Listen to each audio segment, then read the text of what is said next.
Los espectadores ya ocupan sus butacas. Se apagan los celulares y se produce un silencio expectante.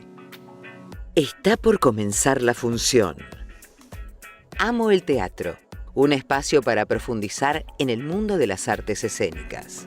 Lugares, historias de vida, relatos, trayectorias, celebridades, música, anécdotas y todo lo que conforma el universo artístico del teatro argentino. Ana González y Verónica Weissman hablan de lo que más aman. Señoras y señores, se levanta el telón y comienza Amo el teatro.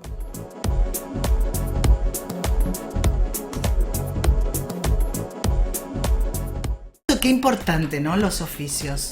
Elegimos este tema porque lo que más se ve para poder llevar adelante una obra, para poder que la obra termine de cerrar, termine de ser concretada, hay tanta más gente que, aparte de los artistas, que por supuesto son un punto importante, pero tanta más gente trabajando en la elaboración de la confección de la obra. Además lleva muchísimo tiempo, ¿no? Y el tiempo que lleva de preparación, claro que sí. Algunas más sencillas, pero otras muchísimos más. Y por eso nos pareció interesante elegir este tema.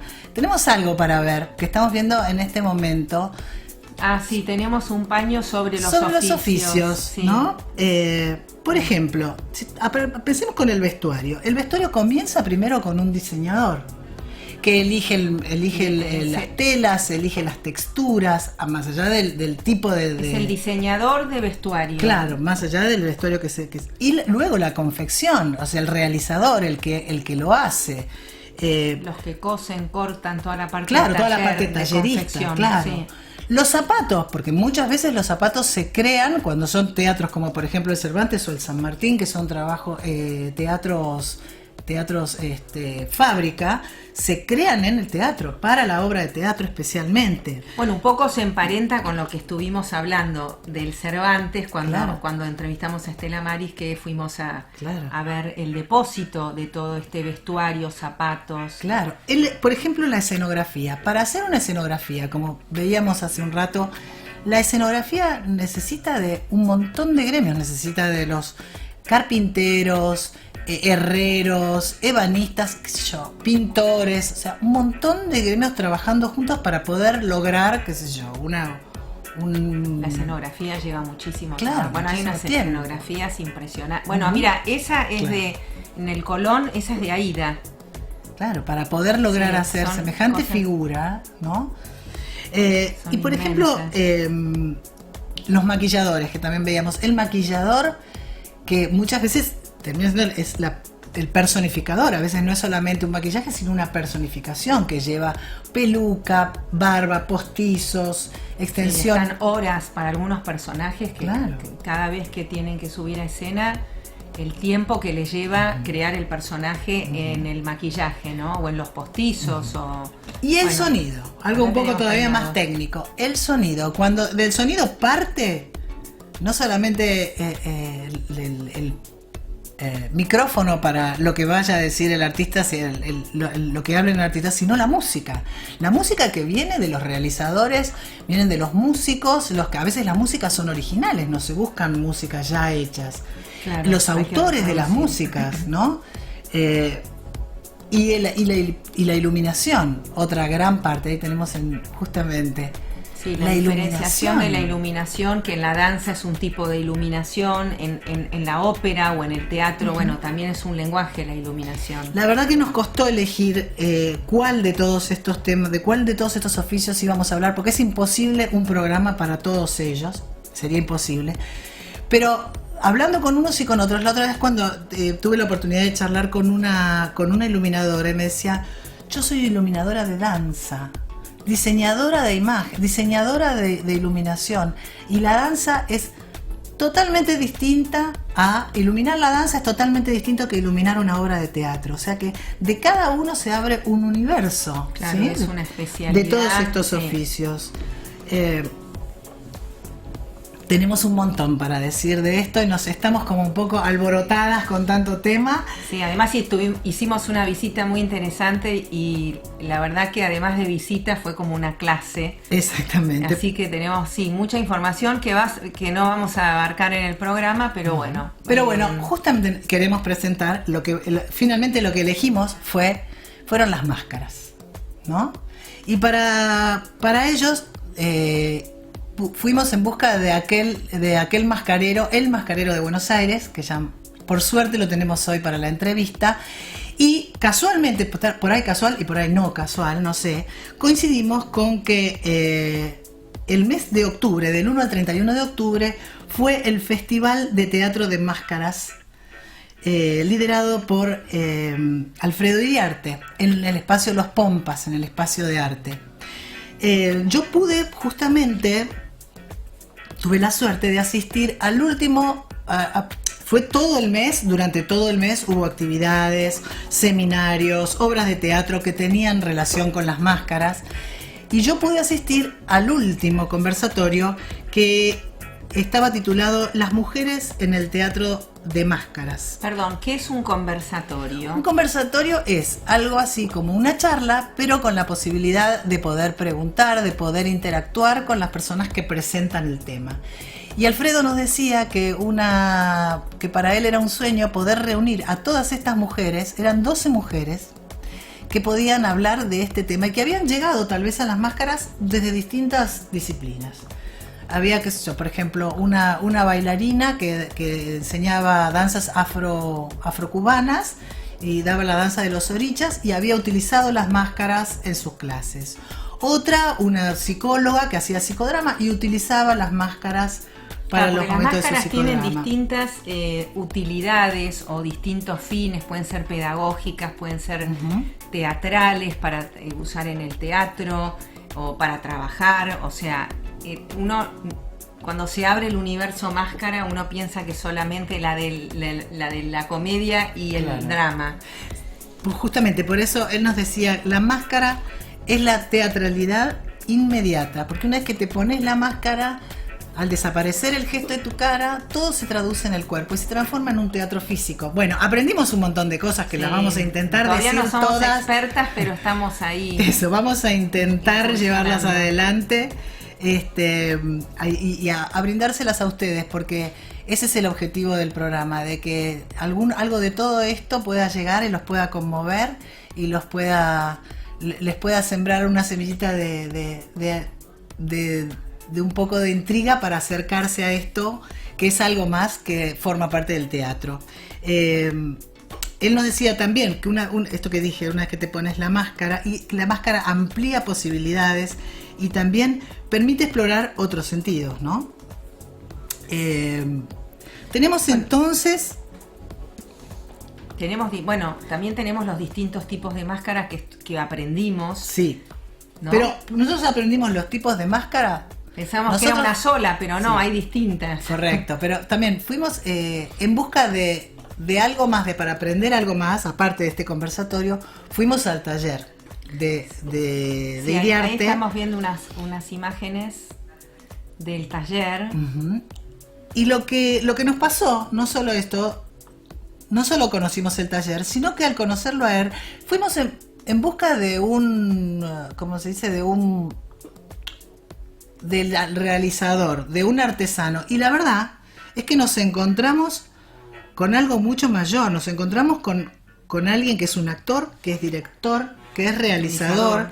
Y que nos dio una clase magistral de lo que eran las tres disciplinas, ¿no? Claro, nos habló no solo de la utilización de las máscaras, no solo de la confección, que es a lo que él se dedica y que es uno de los mejores, sino que también nos habló de la utilización de las máscaras y de todas las participaciones, la participación que pueden tener en las distintas áreas.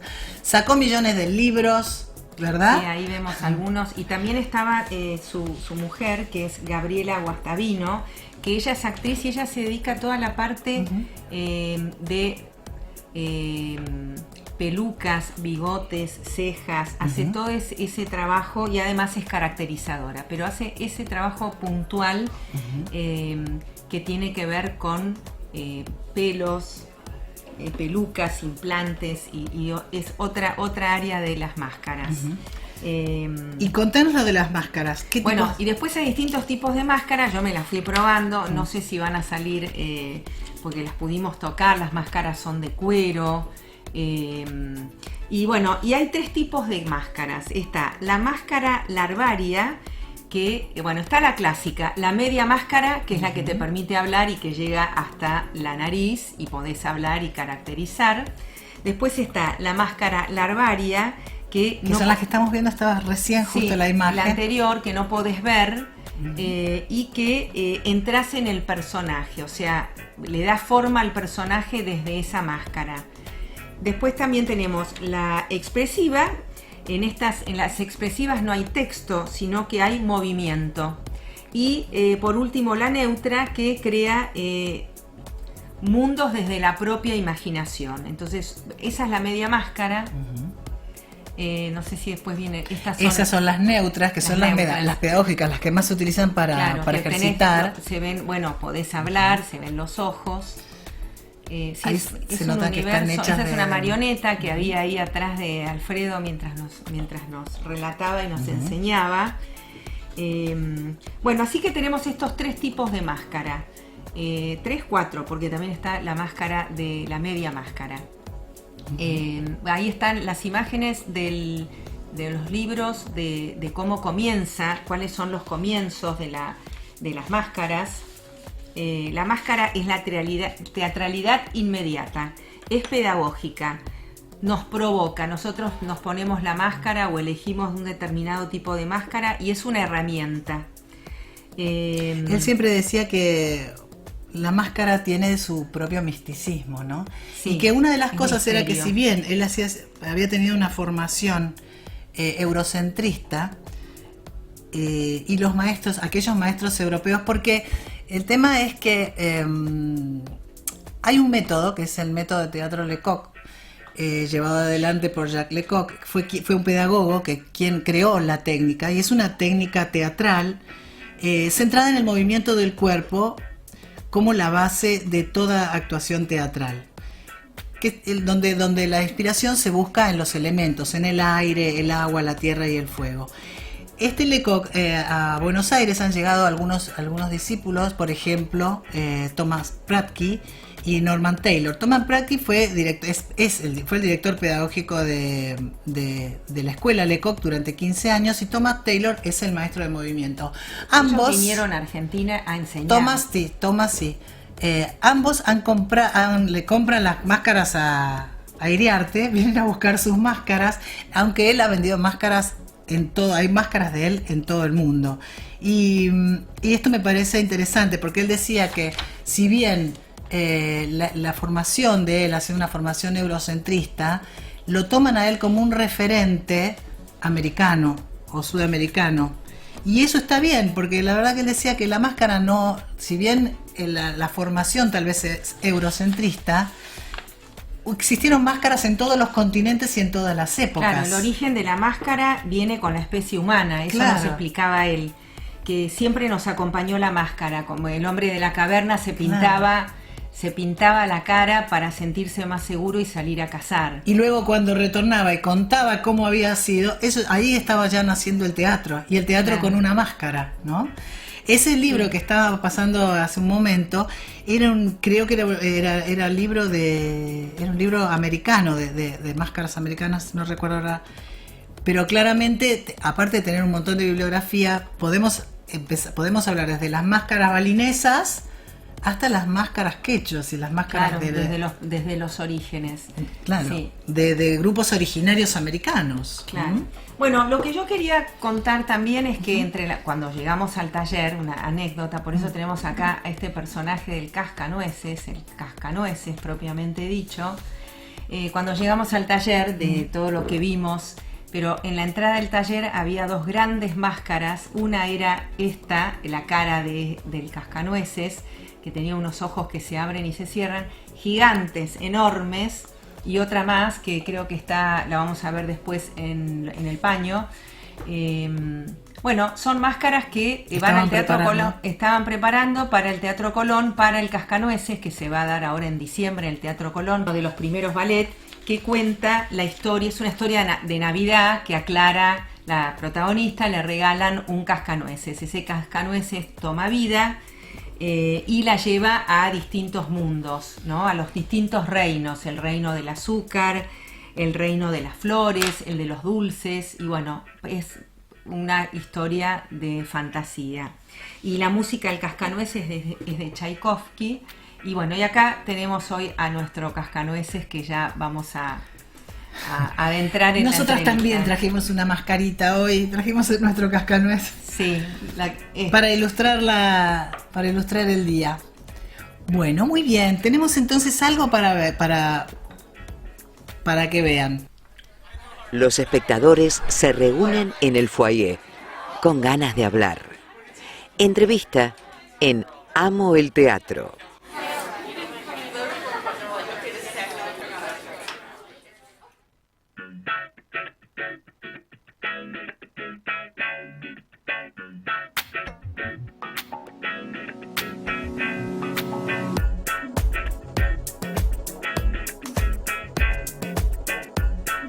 Bueno, ahora vamos a ver un video antes de la entrevista con Alfredo Iriarte, el mascarero del mundo, diría yo, más que de Buenos Aires. Algo que nos va a enseñar un poquito más, que lo dice él también.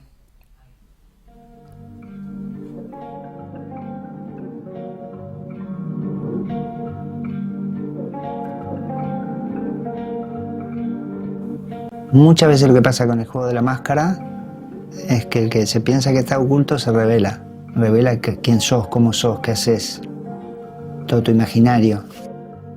Todo ese concepto implica eso, ¿no? Que uno siempre está, según la situación, según enfrente a quien estés, según quien sea tu partener, estás actuando una de las máscaras. Entonces es más complejo pensar en hacer de uno mismo que en hacer de otro.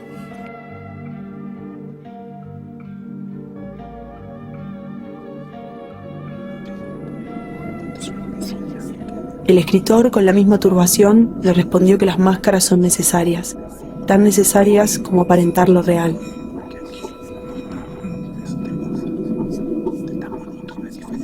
Ahí está Alfredo, mirá, caracterizado. Pensé que estaba. Muy bueno. Qué bueno. Muy buena sorpresa. Hola. Estaba atrás de una de las máscaras. Pensaba que estaba todavía en Parecía que era el video. El video. Claro, ¿Cómo estás, Alfredo? Nos Coincidió despistaste. que aparecía esa máscara justo, ¿no? Justo, claro. Estoy ¿Nos subís un cachito? Bueno. Sí. Bueno, por un desorden muy particular, pero bueno. Un desorden creativo, el mejor de los desórdenes, Alfredo. Me encantó ese. Bienvenido, qué bueno. Bueno, Qué bueno. gracias por la invitación. Estaba escuchando atentamente y bueno. ¿Aprendimos bien? Es ¿Aprendimos bien, Alfredo? Bárbaro, muy bien. ¿Sí? ¿Te parece? Sí. Estamos tan alborotadas con tanta información que fue difícil. Sí. Yo me di cuenta después que había sacado muchos libros, que había dicho muchas cosas, pero veo que hicieron la tarea. Veía que anotaban también y no sabía qué iba a quedar de todo esto que habíamos hablado, tan comprimido y tan... ¿Es verdad? Bueno, nos tomamos un buen tiempo igual, ¿no? Es verdad, Ustedes sí, son claro gente que de sí. teatro, así que hablamos el mismo lenguaje. Claro que sí. Con o sin máscara, el mismo lenguaje. Hablamos el mismo lenguaje. Bueno, yo quiero que cuentes un poquito cómo fueron tus orígenes. Bueno, difícil ser breve, pero nací en Uruguay. Mi papá era carpintero, así que yo terminé siendo carpintero también, estudiando en la Universidad del Trabajo en Uruguay. Después estuve en una escuela de artes aplicadas, donde conocí a mi maestro de escultura, que fue Javier Nieva de la Era, un español, como tantos exiliado, que estaba en Uruguay, un gran escultor. Hizo, por ejemplo, la iglesia de Covadonga, muchos trabajos muy conocidos, con él lo ayudé a hacer también, hicimos una placa en el Estadio Centenario de fútbol, cuando lo declararon monumento al fútbol mundial. Entonces en Uruguay estudié escultura, en la adolescencia les hablo, porque ya a los 19 años ya estaba acá en Buenos Aires. Sí, claro, vos Y después habías dicho empecé a que habías estudiar. hecho una formación en arte, ¿no? Que habías hecho formación... Claro. Sí, y también al mismo tiempo yo era un tipo, un jovencito, adolescente, muy solitario en un taller, y después, porque me provocaron y porque además era el cómico en las fiestas, fui a hacer un curso de pantomimas, en esa época se llamaba así, pantomima. con una actriz uruguaya muy conocida que se llama Estela Mieres, que yo la considero mi maestra, no nos vemos muy seguido, pero siempre la nombro. Que yo les comenté que era increíble porque era maestra de pantomimas y mimo, sí, y locutora de la Radio Nacional. Sí. Un mimo locutor. Cierto. Entonces, ella me provocaba que siga estudiando, que viaje, y terminé en Buenos Aires en la escuela de Escobar y Lerchundi, que eran discípulos de Cruz y habían estado en esa época por ahí en Francia, y eran muy disciplinados y enseñaron el oficio del teatro a muchísimos jóvenes en esa época. Y incluso Ademar Bianchi pasó por esa escuela, muchas personas. Nombro a Ademar Bianchi porque al mismo tiempo de empezar esa escuela de mimo, Ademar estaba haciendo el grupo de teatro Catalina Sur. Y esa fue una de las razones por las que aterrizaste en el 86 en el Catalina Sur. Sí, porque él también es uruguayo y nos conocimos por distintos motivos, y él me dijo, estoy haciendo un grupo, y sabía que yo estudiaba, entonces, qué sé yo, en esa época el grupo era muy, comparado con lo que es ahora, ¿no? Muy primitivo, muy claro. Teatro de calle, bien popular como siempre, y todavía no se llamaba teatro comunitario. Al principio también por un poco de subestimación nos decían teatro murga, teatro teatro popular, teatro, de distintas maneras, claro. Hasta que nosotros mismos nos llamamos comunitarios, por las características de la integración de estos grupos, y donde está toda la familia, claro. Interactúan niños, mascotas, abuelos y familias adultos, y generaciones de generaciones, claro. Porque hoy tus hijas están ahí también. Y, claro, y cuenta historias propias del barrio o de Buenos Aires, y siempre son políticas, además, claro. Todas las historias son políticas. Claro, sí, claro. Pero esas son algunas características de los grupos comunitarios, ¿no? Que todavía... Vamos a dedicarle un programa a los teatros comunitarios también, para darle un poco más de lugar. Sí, claro que sí. Entonces, teníamos que escultor, carpintero. Contanos lo de los pesebres. Sí. La santería. Bueno, porque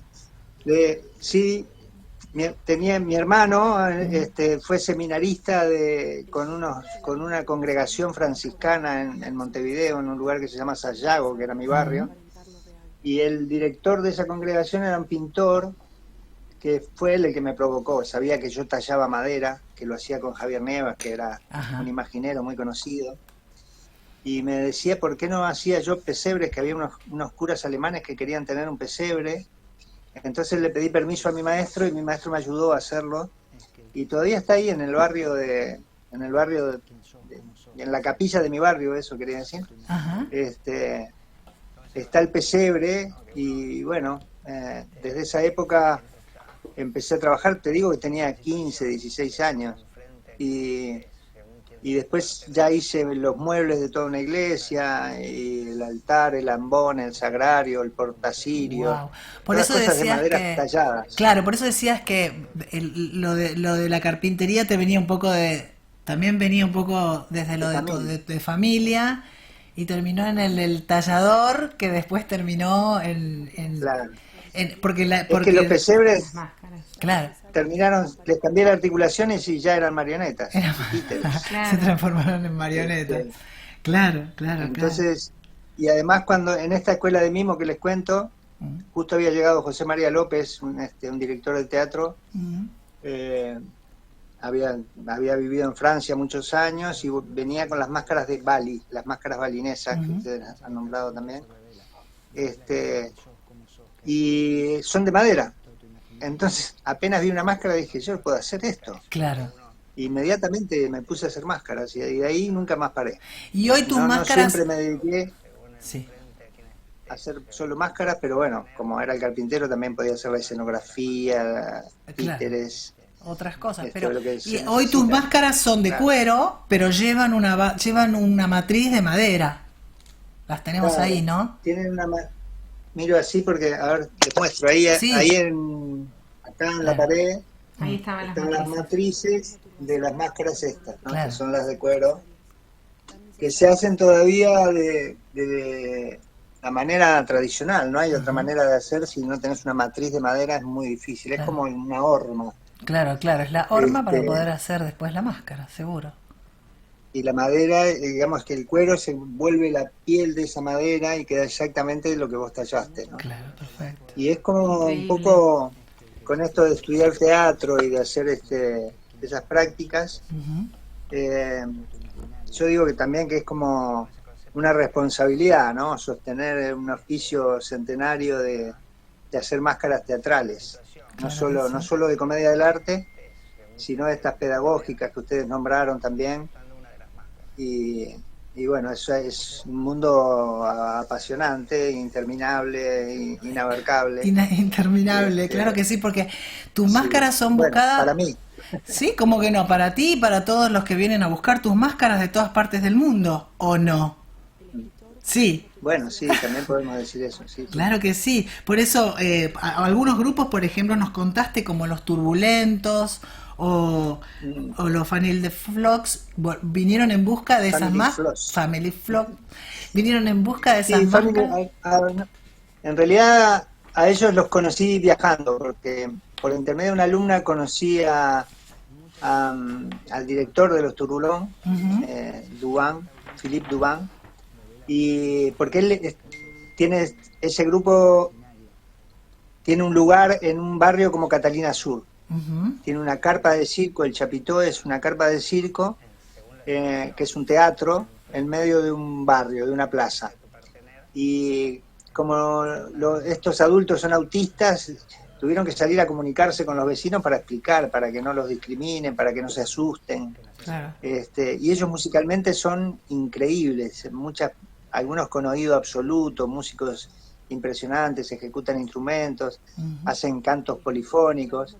Entonces me llevaban para esta cosa, ¿no? De cómo hacemos para integrarnos más y que nos conozcan. Entonces había una feria y salimos esa semana misma con todos a recorrer la feria, a parar, a hacer paradas cantando y actuando, y fue genial.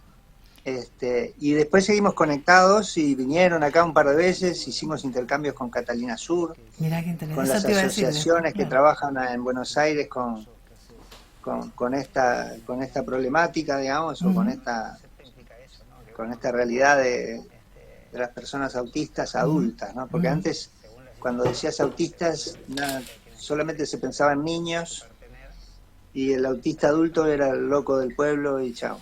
Claro, y aparte el autista crece.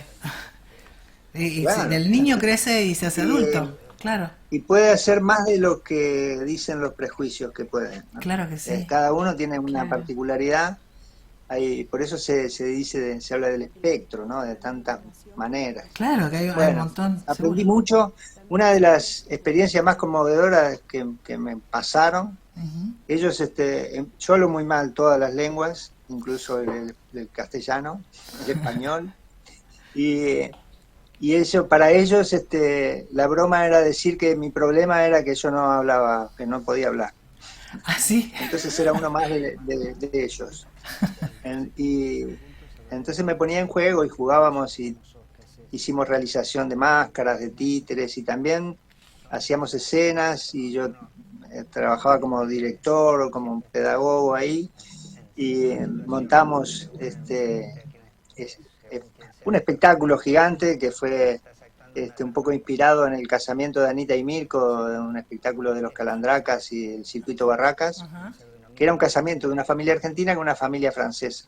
Y ahí participaban todos, porque todos son muchos, no solamente los que hacían algo artístico, ni teatro, algunos hacen teatro, música, pero otros cocinaban, otros solo podían servir las mesas y hacían como de mozos, otros hacían la informática, pero había talleres de vestuario, de poesía, tienen una radio. Entonces participaron todos del super evento y fue maravilloso. ¿En qué año fue eso, Eduardo? Perdón, Alfredo. ¿En qué año fue? Ay, ahí me mataste porque miro para la pared porque tengo la foto esa que dice el año. Ajá. Pero fue antes del 2015, por ahí. Ajá. Después vinieron acá, hicimos un intercambio con la orquesta de Catalina Sur y fue increíble. Y en ese viaje, cuando ya se estaban volviendo, la directora administrativa del grupo dice, mi sueño es ir a la Patagonia. Y yo le dije, bueno, vamos, ¿qué necesitamos? Que nos inviten. Bueno, claro. Busqué amigos allá y los invitamos, se organizó toda una cosa, trabajamos 2 años para eso. Y vinieron otra vez y fuimos a San Martín de los Andes, estuvimos una semana haciendo una producción con el CIAR número 3. Acá tengo, mira, la Patagonia Turbulenta. Me muero. ¿Pero qué contingente de cuántas personas? No, vinieron, ellos eran 20, no todos, no todos los 20 eran autistas, pero la mitad sí, o más de la mitad. Y el resto eran los directores artísticos, los profesores, músicos, y que también tienen mucha capacitación en lo médico, ¿no? Claro, claro. Para poder acompañar al grupo, para poder asistir al grupo, claro, me imagino. Sí, porque esos viajes fueron increíbles. Yo los recibía en Ezeiza con un micro, con comida, que viajábamos hasta Aeroparque y de ahí almorzábamos y de ahí nos fuimos a San Martín de los Andes a estar una semana alojados juntos. Esa fue la primera vez que tuve esa experiencia con ellos, porque siempre era ir y yo vivía en otro lado y qué sé yo. Esa vez fue una gira. Y esta vez compartiste la gira con ellos, claro, hiciste gira con ellos. Impresionante. Qué impresionante, bueno. Y conmovedor, increíble y bueno, todo esto. Me imagino.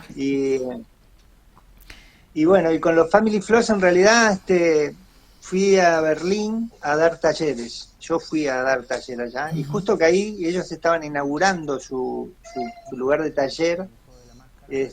Hasta ese momento no habían tenido un lugar de taller ni de ensayo.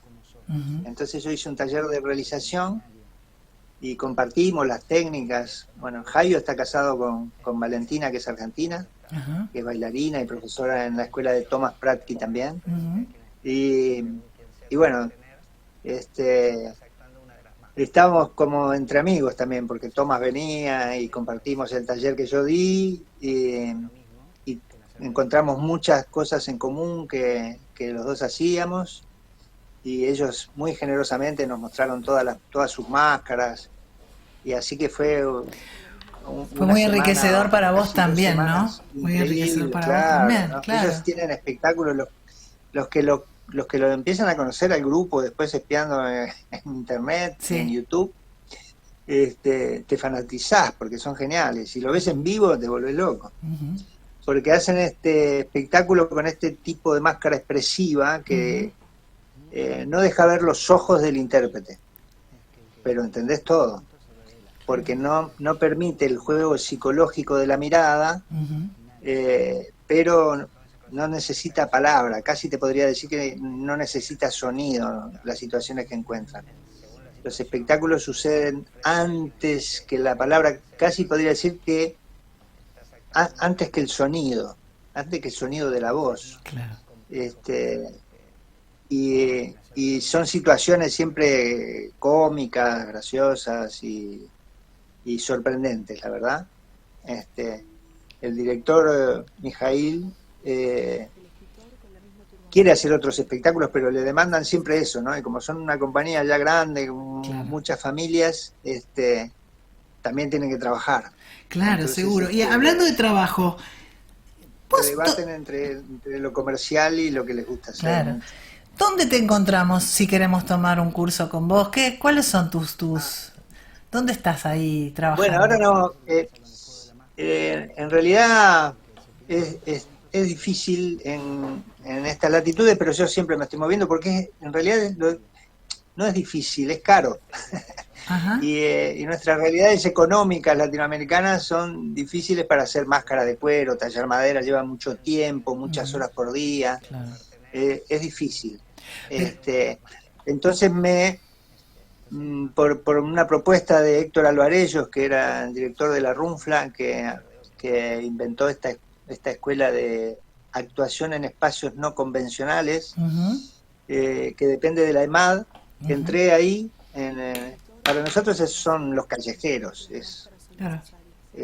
como una escuela de teatro callejero, basado primero en la experiencia de la RUNFLA, y después, bueno, entramos más profes, se fue ampliando la cosa, y mi materia ahí es máscaras y títeres. Entonces ahí doy a primer y segundo año, que tienen que terminar haciendo una producción, donde hacemos un muñeco gigante para la quema de la fiesta de San Juan. Ajá. Y gigante, enorme para quemarlo, que eso lo consideramos títere también, para un evento especial. Hacemos otros títeres que no podemos desarrollar mucho porque yo tengo con cada grupo 2 horas semanales nomás, pero le ponemos, vamos días extras. Y es un curso, entonces es una materia de un año. ¿De un año? 2 años. 2 años. Con el segundo año, ahora están haciendo las muestras los fines de semana. El segundo año produce también otro espectáculo con máscaras, con personajes donde siempre usan máscaras. Y a veces algún títere si se requiere, ¿no? Podría ser. Y cada grupo hace su propia producción ahí. Y después doy un taller que es como extra, es un curso, taller, en la EMAD, en la Escuela de Arte Dramático, en la parte de escenografía sería. Y entonces, un poco porque me gusta compartir lo que sé y por defender también esto de que me gusta de la educación pública, y sé hacer muchas cosas, pero me gusta enseñar. Yo digo que antes era el único mascarero, no era el mejor, era el único. Ahora, como hay somos muchos que hacemos máscaras, a mí me gusta juntarme, intercambiar experiencias. Bueno, ustedes estuvieron el domingo pasado que hicimos un encuentro con una cantidad de mujeres que relacionan su trabajo con la máscara, ¿no? Súper interesante. Por eso yo contaba que vos decías que había sido tu sueño juntarlas para que ellas se conocieran también. Y fue súper enriquecedor escucharlas a todas y a cada una, ¿no? Sí, con distintas experiencias y especialidades, ¿no? Muy específicas. Sí. Máscara balinesa o la máscara de comedia del arte con la danza afro. Sí. O qué sé yo, el teatro comunitario. Súper interesante. Es que me parece que vos estás abierto a eso, me parece. Estás abierto a la colaboración y al aprender y a la diversidad. Contanos lo que te pasó con los Agarrate Catalina. Bueno, Agarrate Catalina es mi grupo también. Yo digo que es familia. Carolina y Victoria son hijas de mi prima, así que yo digo que somos primos, para no decir que soy tío, que me hace sentir más viejo. Y bueno, Victoria es la pareja de Yamandú Cardoso, y los hermanos Cardoso nos hicimos muy amigos, la verdad que desde el 2004. Antes, en el 2003 creo que habían venido a Catalina Sur porque querían venir a Buenos Aires, nada más. No eran conocidos, no eran todavía famosos, no eran tan conocidos. Y querían hacer como una excursión y haciendo la experiencia de hacer la función. Y bueno, organizamos algo acá y vinieron y estuvo genial. Y ese año me preguntaron si podía ayudar haciendo una máscara de Pepe Mujica, que fue lo primero que hice para ellos. Y la rompieron y al otro año ganaron el concurso de carnaval con un espectáculo que era un homenaje a Pepe Mujica. En el 2004, te digo, antes de que fuera presidente. Sí. Y después cuando fue presidente... Ahí bueno, ahí nos invitó a su casa. Y Y bueno, estuvimos con él el día que asumió, que eso fue increíble. Qué lindo. Porque estaba todo el equipo de gobierno ahí, que yo no los conocía tanto, pero bueno, una gran fiesta. yo era el que había hecho la máscara de Pepe, que había ayudado un poquito a toda esa historia. Que esto te ha llevado a lugares inesperados, Alfredo. Increíble, ¿No? Increíble, es increíble. Y sí, estar ese día ahí fue increíble, mágico. Me imagino. Vos decís que las máscaras son disparadores cuánticos, disparadores analógicos, procesadores cuánticos, ¿no? Sí, claro. Un día se va a apagar la luz y vamos a estar un rato y las máscaras nos van a rescatar otra vez. Y vamos a quedar con las máscaras. Creo que es así, sí. Además, también las máscaras, esto que digo, que hablábamos el otro día, yo digo que unen lo que existe con lo que no existe. Entonces, siempre estamos moviéndonos en unos terrenos muy particulares. Nos abrazamos del teatro tradicional y la comunidad teatral, pero siempre estamos coqueteando con otras cosas mágicas que pasan, que borra límites, ¿no? Límites de percepción y de realidad. Bueno, yo digo que esto que digo de lo eurocentrista y de los maestros europeos de teatro, que solo hablan del análisis, del movimiento, ellos te están buscando un poquito de la magia que hay en Latinoamérica, por ejemplo, con todas las máscaras que son un poco subestimadas porque son máscaras, le dicen máscaras danzantes o del carnaval, pero son una maravilla, y, una belleza, y provocan cosas increíbles, pasan en comunidad o en manera individual, cosas insólitas en todos los pueblos de Latinoamérica. Yo digo que América debe ser el lugar con más densidad de máscaras del planeta. Digamos, claro. Capaz que después de Indonesia, pero acá hay muchísima variedad, diversidad, y siempre las máscaras acompañan a nuestra especie sobre todo, pero a los pueblos originarios de América siempre. Allí estaban, ¿no? Alfredo, Sí. ¿Qué has hecho un recorrido desde muy joven con todo esto? Tenés un recorrido súper extenso y súper rico. ¿Qué te falta? ¿Qué te gustaría concretar en esto? La próxima máscara, la próxima entrega de trabajo también. No, la verdad que yo pienso que no me falta nada. A veces pienso que podría compartir más, pero la gente que me conoce sabe que no hay secretos en esto. Si vos te querés dedicar, la gente se acerca y yo no tengo secretos, digamos. Tengo nada más recorrido que otras personas. No sé lo que me falta, la verdad, quizás asegurarme antes de irme que el mundo cambió un poquito, que mejoró un poquito, y que gracias a la práctica que el teatro se llenó otra vez de buena gente, ¿no? Porque el teatro siempre está lleno de buena gente, pero gente que pueda compartir más y salir a decir todo lo que decimos de distintas maneras para mejorarnos. Ser generosos también en los conocimientos. Es lo que estaba pensando, que en tu amplia generosidad, esto que decís, no tengo secretos, que no es poco para alguien que atesora tanto conocimiento, porque muchas veces el egoísmo a veces hace que te lo quedes y te lo guardes y te lo lleves con vos. Y vos dijiste, el día que estuvimos ahí, dijiste que todo esto que quede acá, ¿no? Que todo esto que quede acá, como que eso va a quedar, aunque vos no estés, y ese va a ser tu legado, me parece, el conocer, el haber transmitido todo ese conocimiento y haberlo compartido también, ¿sabes? Claro, es como, esto que dije un poquito, lo dije antes, ¿no? Que es como la responsabilidad de hacer que el oficio teatral perdure en este ámbito también, ¿no? De las máscaras. Las máscaras siempre, el teatro siempre fue con máscaras. Es raro el teatro sin máscaras para mí.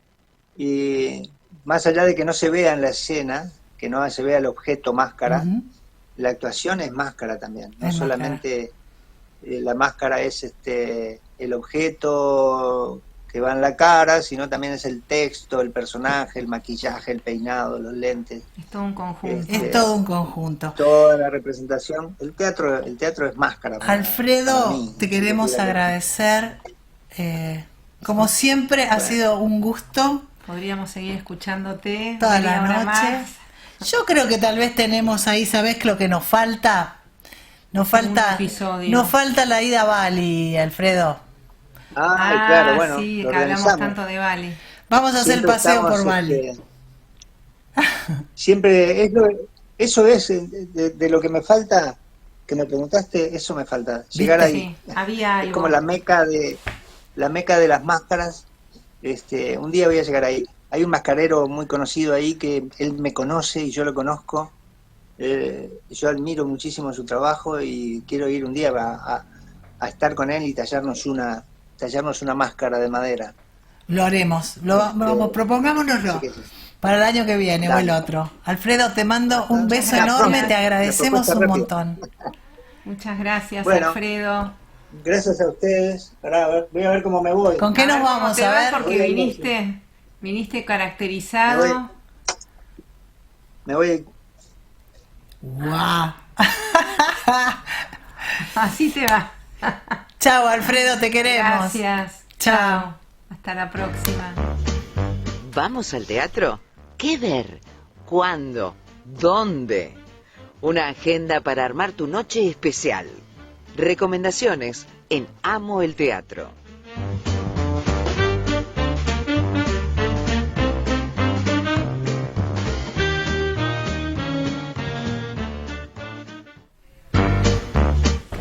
Bueno, acá estamos nuevamente después de esta charla que quedamos así empapados de la información y de la buena energía que tiene Alfredo y su generosidad de conocimiento.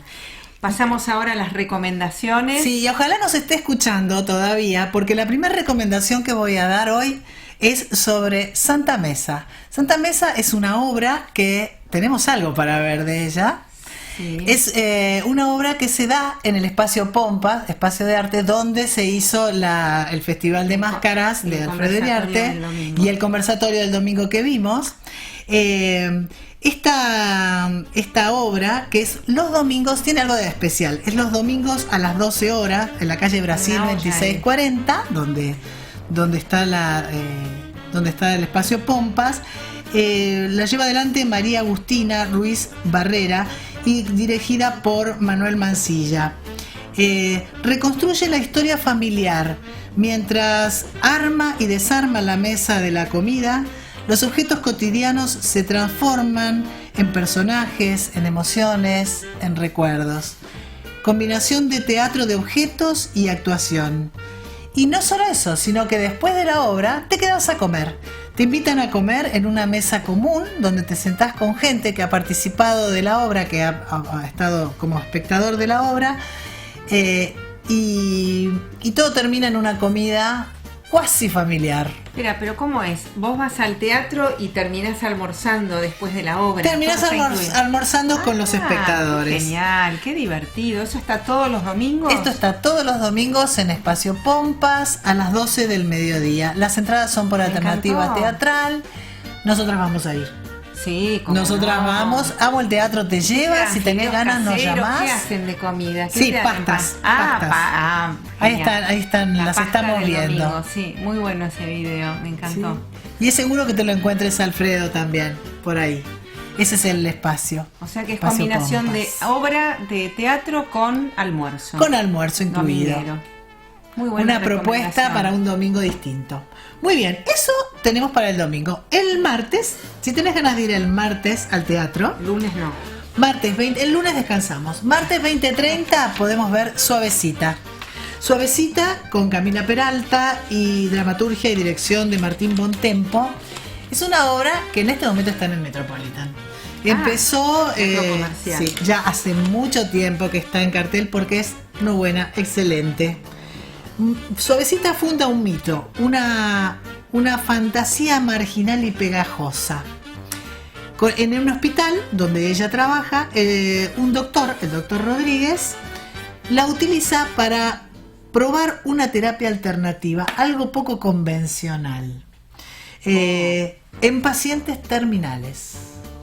Súper interesante, un trabajo inigualable el de Camila Peralta, que ya ha sido premiada y que está en cartel ya hace un par de añitos, así que la súper recomendamos. Metropolitan también entradas por alternativa.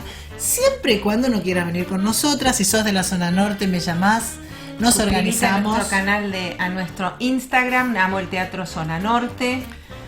Y nos organizamos.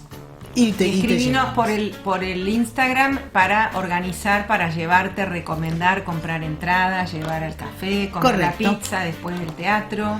Bien, los miércoles, que vamos el miércoles al teatro, a las 20 horas podemos ir a ver La Vida Extraordinaria. La Vida Extraordinaria se da en El Picadero. Lorena Vega y Valeria Lois son Aurora y Blanca. Esto es de autoría y dirección de Mariano Tacconi Bianco. Y son dos vidas ordinarias. Una historia que va entre la amistad y la poesía. Yo esta obra la vi en época de cuarentena a través de los canales de YouTube que abrían los teatros, que ponían las obras que estaban filmadas. Es una belleza la obra, es tan poética, súper recomendable. La Vida Extraordinaria, y tenés la posibilidad de ver estas dos grandes que son Valeria Lois y Lorena Vega. Si no, jueves y viernes a las 22 horas podemos ir a ver Madre Ficción, donde allí la vemos a Lorena Vega en todo su esplendor, y también está Diego Velázquez y Camila Peralta.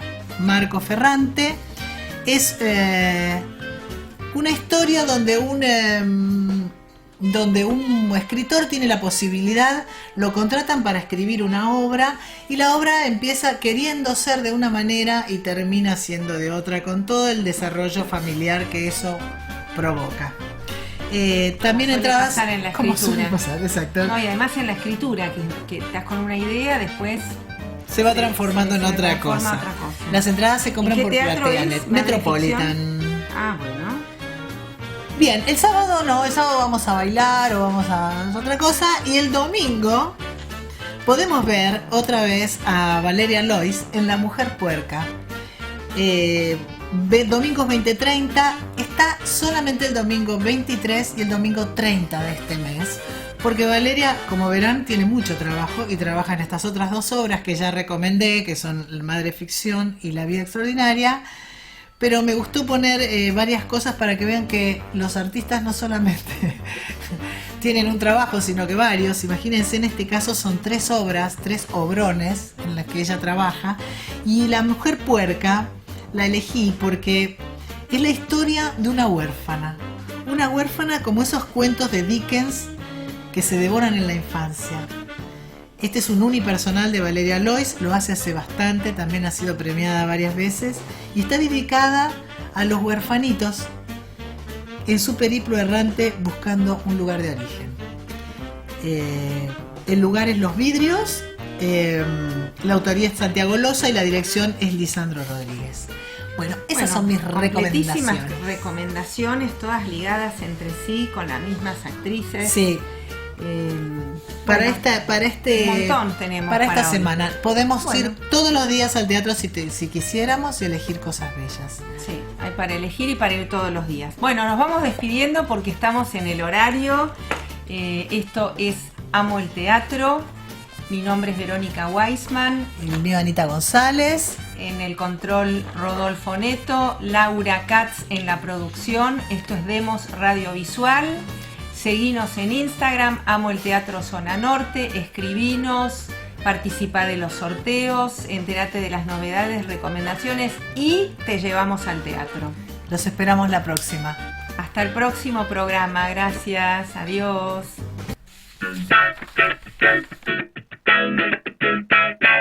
Cae el telón. Después de los aplausos finales, los espectadores se levantan de sus butacas. Así concluye una nueva función de Amo el Teatro. Hasta la próxima.